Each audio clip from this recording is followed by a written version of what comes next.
Hello，大家好，我係 Tiffany，歡迎翻到嚟 F Unit。今日咧有另外一位女主持阿寶。Hello，大家好，我係阿寶。咁咧我都老實戴咗頭盔先，因為我對 F1 咧就唔係太熟嘅。咁但我知道你哋即係今集啦，就係講一啲車手嘅戀愛史啊。係啊，冇錯啊。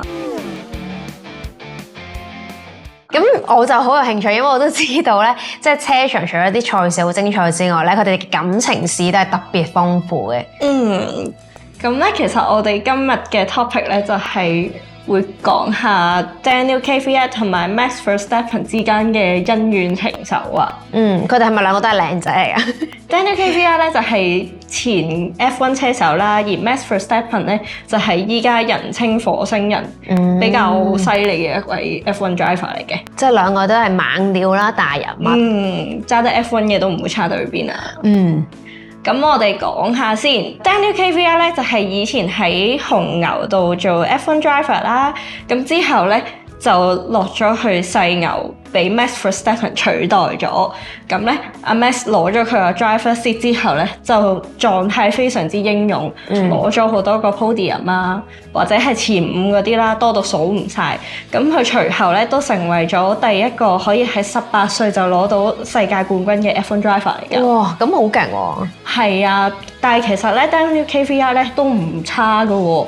咁佢係史上第2位F1 嘅俄羅斯車手。係啦，咁佢喺紅牛青訓嘅時候咧，都包攬咗唔少獎項啊，所以咧佢就可以躋身呢個 F1 嘅行列嘅。咁但係咧，佢之後嘅狀態就開始有少少回落啦，尤其是喺2017年嘅時候咧，就喺2場賽事入面咧，連續3次撞到 Sebastian Vettel， 咁咧就變咗紅牛係有藉口咧掉咗佢去細牛，咁就讓咗個位俾阿 Max 啦。即係佢哋本身喺車界都有少少情仇喺度啦。係啦。咁所以喺佢哋嘅感情史上面，係咪都撞咗個對頭咧？佢哋冇錯啦。咁其實咧，阿 Max 就啱啱生咗個小朋友啦，同 Kelly。咁 Kelly 其實咧係 Daniel Kvyat 嘅前女朋友嚟嘅。咁佢哋兩個之間咧都有一個小朋友，有個女。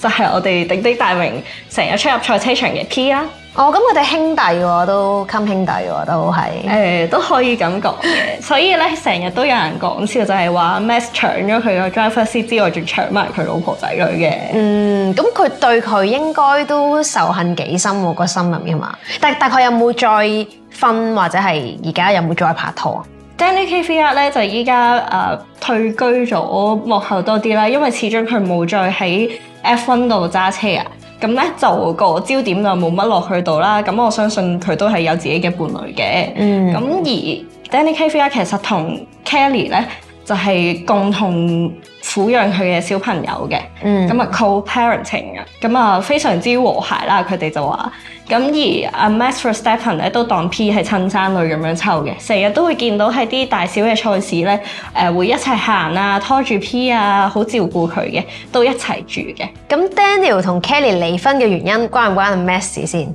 其實就唔關嘅。咁首先咧 ，Daniel 同 Kelly 咧係冇正式結到婚嘅，咁佢哋當時係情侶身份咧就生咗 P。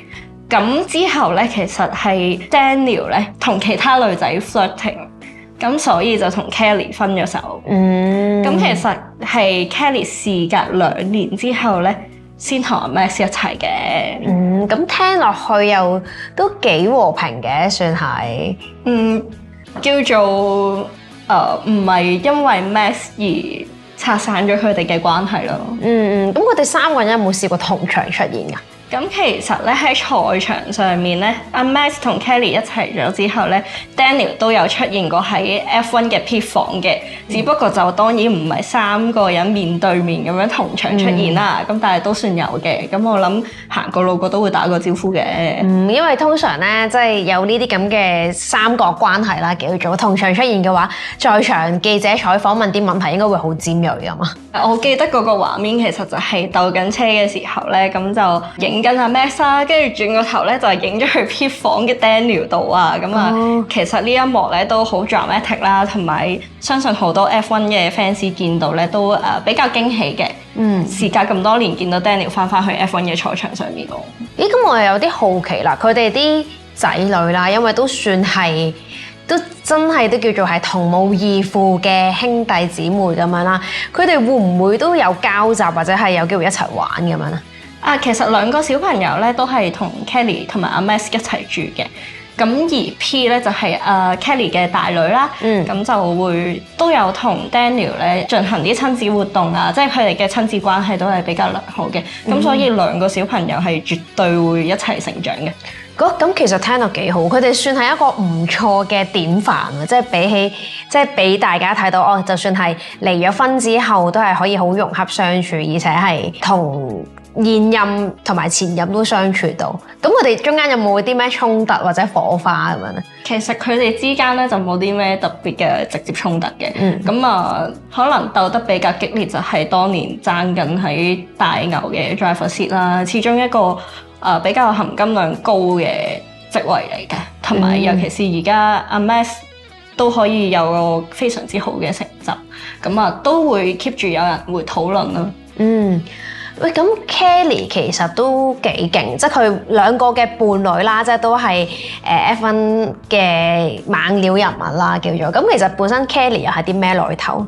其實咧 Kelly 嘅來頭咧都唔細啊，佢係呢個 Nelson Piquet 嘅女嚟嘅。咁 Nelson Piquet 咧本身就係一個退役嘅 F1 driver 嚟㗎，所以都係嚟自一個賽車世界。